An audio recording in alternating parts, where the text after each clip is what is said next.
Magandang araw sa inyong lahat. Ngayon ay aking ipinagdiriwang ang aking 35th birthday. Ang bilis nga naman ng panahon at isang taon na naman ang nagdagdag sa aking edad.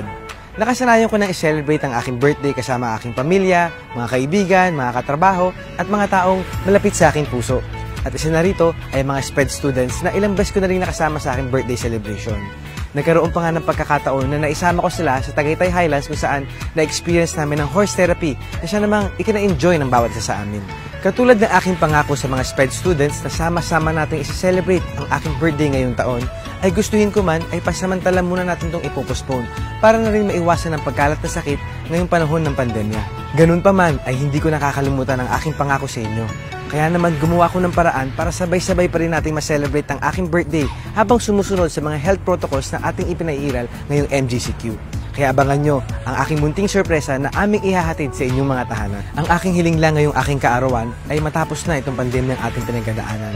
Ako ay naniniwala na sa ating pagkakaisa, pagtutulungan at tamang pagsunod sa mga alituntunin ay malalampasan natin ito at masisilayan na natin ang bagong umagang parating para sa lungsod.